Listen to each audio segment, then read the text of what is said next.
If you look to the next lane and see two 18-wheelers roar past at 70 miles per hour with just 10 yards between them, you'll probably think they are dangerously close. In this high-tech age, that may no longer be true. In fact, it might be just the opposite, and it might even end up saving you money. A wave of new technology intended to make trucks safer, using radar, cameras and reflective light scanning, is sweeping the industry.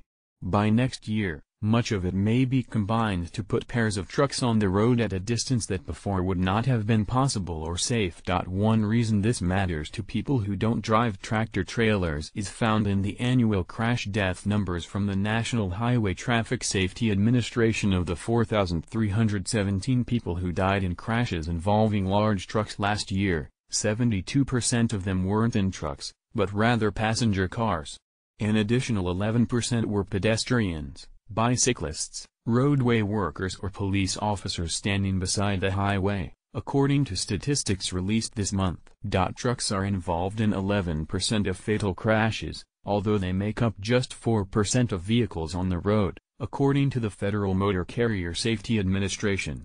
10% of truck fatalities are rear-end crashes, 3 times as many as rear-end collisions between two cars. The pairing of tractor-trailers at a distance of 30 to 50 feet is called platooning.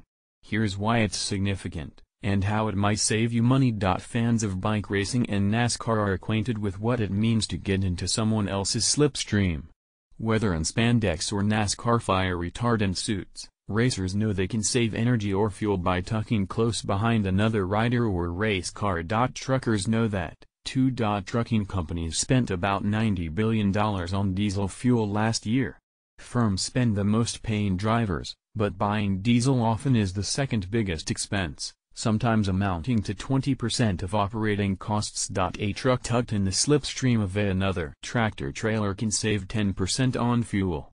But the truck in front also will burn about 5% less fuel. Why? Part of the drag on a truck plowing into the wind is caused by turbulent air that tumbles off the top and sides of the trailer. When two trucks pair up closely, the air flows more smoothly from the first to the second, reducing that turbulence. It's fuel savings for both drivers.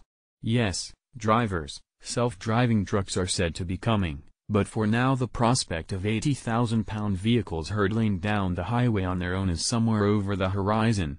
Uber last year invested $680 million in the autonomous truck company Otto, which delivered 2,000 cases of Budweiser from Fort Collins, Colorado, to Colorado Springs in a carefully monitored 130-mile test drive without anyone touching a steering wheel on the highway. The world of automated vehicles still will have a key role for the drivers, Chris Spear, president of the American Trucking Associations, said at a recent Senate hearing.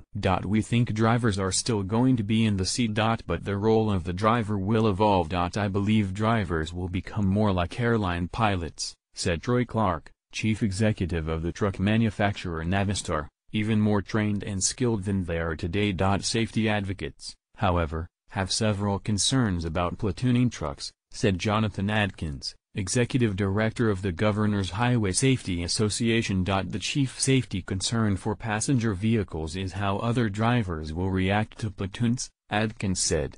How fast should platoons be permitted to travel? Will long platoons block exit lanes that were not designed for such circumstances? Can we limit platoons to only the right lane, rather than blocking multiple lanes of traffic? How can we prevent cars from trying to dangerously cut in between platooning trucks?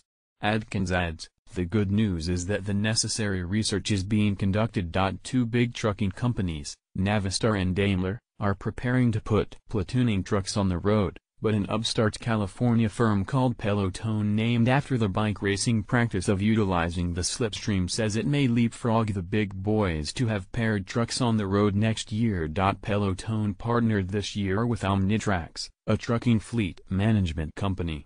Although trucks from the same trucking company could pair up on the highway on their own, Omnitrax can help match any two trucks heading in the same direction. Peloton says that 9 states allow platooning and that 29 others have laws that generally require vehicles to keep a reasonable and prudent distance between them without specifying an exact distance. Here's how platooning works. Peloton plans to operate a central clearinghouse that communicates through a cellular connection with trucks whose companies have subscribed to their service.